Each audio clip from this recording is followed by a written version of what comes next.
Halo, apa kabar semuanya? Di video kali ini kita akan membahas mengenai sejarah dan sistem organisasi yang ada di dalam GOTY 13. So, enjoy this video and welcome to Bleach Universe.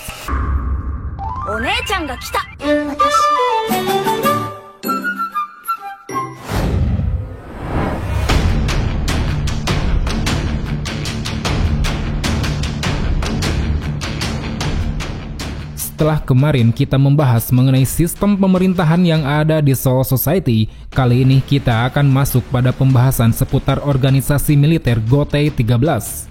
Organisasi militer ini memiliki 13 cabang divisi yang mana setiap divisinya memiliki tugas dan ciri khasnya tersendiri.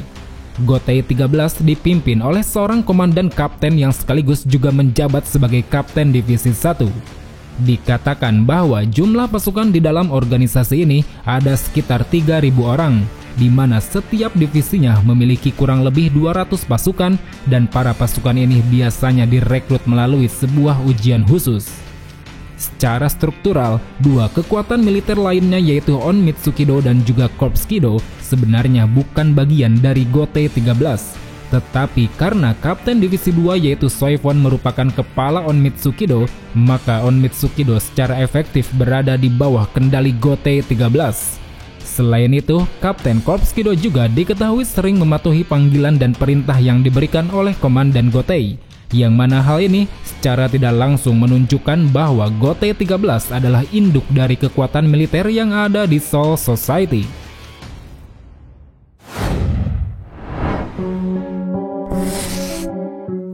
Sampai saat ini baru sedikit fakta mengenai sejarah berdirinya GOTY 13. Dikatakan organisasi ini didirikan oleh Genryusai Yamamoto sekitar 2100 tahun yang lalu.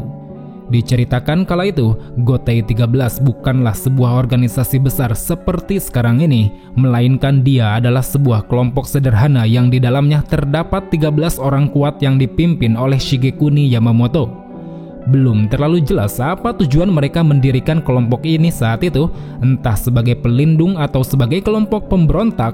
Namun yang pasti menurut Yuhava, pada waktu itu mereka sangatlah ditakuti oleh orang-orang karena memiliki sikap yang kejam dan brutal. Bahkan pemimpin mereka yaitu Yamamoto disebut-sebut sebagai pemimpin bengis yang rela menggunakan cara apapun untuk mengalahkan musuhnya, termasuk dengan mengorbankan bawahannya sendiri.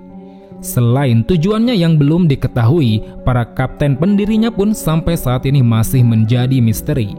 Hanya ada satu orang di antara ke-12 kapten lainnya yang saat ini sudah terungkap, yaitu Yachiro Unohana, yang mana kala itu Unohana juga dikenal sebagai seorang penjahat paling kejam di Soul Society. Terlepas dari siapa identitas asli ke-11 kapten lainnya, yang jelas Kyoraku pernah menyebut bahwa mereka merupakan generasi pertama GOTY 13 yang dikatakan sebagai generasi terkuat sepanjang sejarah GOTY.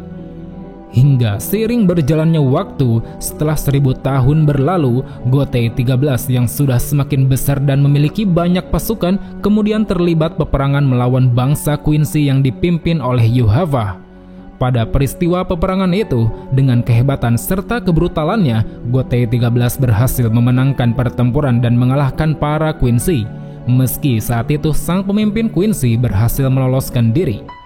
Kemudian setelahnya, seiring waktu berjalan, karena Soul Society lambat laun menjadi tempat yang penuh dengan kedamaian, GOTY 13 pun perlahan mulai bersikap lebih lembut dan lunak. Mereka mulai meninggalkan sikapnya yang kejam dan brutal seolah ingin tetap mempertahankan kedamaian ini selamanya.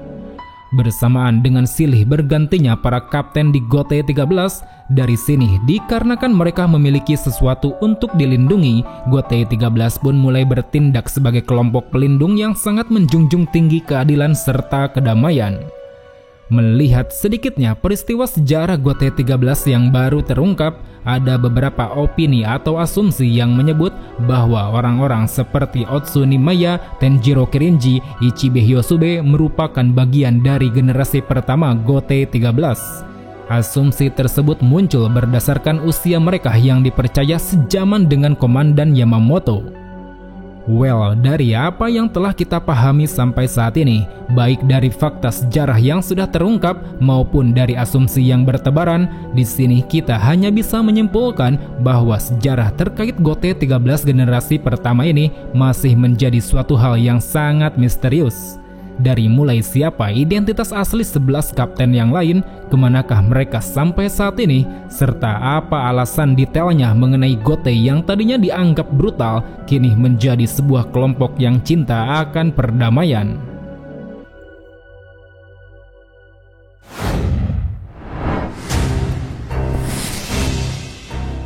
Dalam strukturalnya sendiri, GOT 13 dipimpin oleh seorang komandan kapten divisi 1 yang memiliki otoritas tertinggi di dalam organisasi. Di bawahnya terdapat 13 divisi yang tiap divisinya dipimpin oleh seorang kapten dan juga wakil kapten. Kemudian di bawahnya lagi, di dalam setiap divisi terdapat pemeringkatan jabatan dari 3 sampai 20, yang mana jabatan tersebut biasa disebut sebagai pejabat kursi. Untuk lebih jelasnya, mari kita bahas satu persatu, dimulai dari komandan tertinggi. Posisi ini didapatkan melalui rekomendasi atau penunjukan langsung dari komandan sebelumnya. Tugas utamanya adalah mengawasi keseluruhan operasi yang dijalankan GOT 13 serta memutuskan kebijakan dan langkah apa yang harus diambil oleh organisasi. Kemudian jabatan kapten, posisi ini dapat diraih dengan menjalani salah satu dari 3 metode yang diizinkan. Yang pertama yaitu dengan mengikuti tes kemampuan kapten. Dalam tes yang disaksikan setidaknya oleh 3 orang kapten senior ini, seorang calon wajib menunjukkan kemampuan yang dipersyaratkan, termasuk salah satunya kemampuan dalam menguasai bangkai. Lalu yang kedua yaitu melakukan rekomendasi para kapten. Di sini seorang calon wajib mendapatkan rekomendasi minimal dari 6 orang kapten dan persetujuan dari 3 orang kapten lainnya. Jadi total kapten yang harus mendukung setidaknya ada 9 orang kapten. Kemudian metode yang ketiga yaitu dengan melakukan pertarungan sampai mati melawan kapten yang tengah menjabat. Dengan disaksikan oleh 200 orang anggota divisinya, seorang calon yang ingin menjadi kapten hanya perlu membunuh kapten divisi tersebut tanpa perlu memenuhi syarat kemampuan ataupun rekomendasi dari para kapten yang lain. Metode ini dianggap sebagai cara yang paling langka dan hanya dilakukan oleh divisi 11 saja.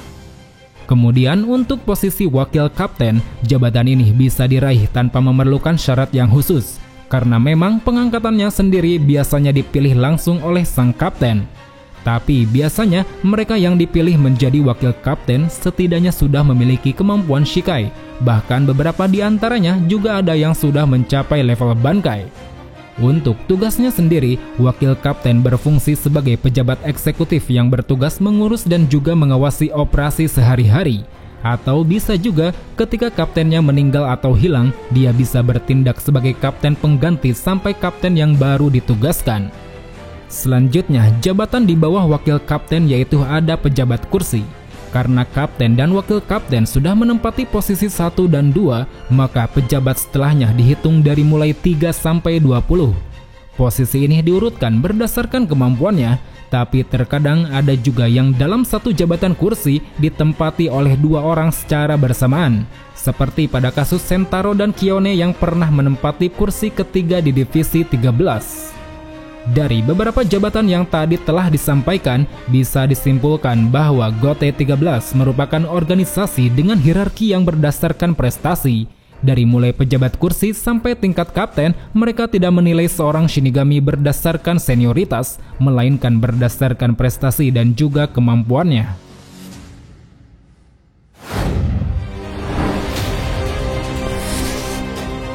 Sebagai sebuah organisasi militer, GOT 13 tentu memiliki tugas utama dan tanggung jawabnya dalam menegakkan keadilan. Diketahui ada 4 tugas yang selalu diemban oleh setiap Shinigami GOT 13, di antaranya yaitu menjaga pertahanan di Seirete, melakukan pengerahan pasukan ke wilayah musuh, menugaskan pasukan patroli di dunia manusia, serta bertanggung jawab untuk membimbing para roh menuju Soul Society. Itulah 4 tugas utama yang biasa dijalankan oleh semua Shinigami baik dari divisi 1 sampai divisi 13. Mereka semua harus siap siaga ketika mendengar perintah dan arahan dari sang komandan. Terlepas dari 4 tugas utama yang dijunjung tinggi oleh GOT 13 itu, setiap divisi dari divisi 1 sampai divisi 13 juga memiliki tugas khususnya masing-masing. Hal tersebut tercermin dari lambang, warna, serta filosofinya yang berbeda-beda. Namun meski begitu, dari tugas khusus yang dimiliki oleh ke-13 divisi ini, semuanya tak lepas dari 4 tugas utama yang telah ditetapkan. Tak peduli itu bertentangan dengan tugas khusus, ketika komandan memberikan sebuah perintah demi prinsip organisasi, maka perintah itu mutlak dan harus dijalankan. Well teman-teman, itu saja yang bisa kita bahas di video kali ini. Next, agar lebih lengkap, setelah ini kita akan membahas mengenai arti lambang serta tugas dari masing-masing divisi GOT 13. Terima kasih sudah menonton video ini sampai selesai. Sampai jumpa di video selanjutnya. Salam Bleach Lovers.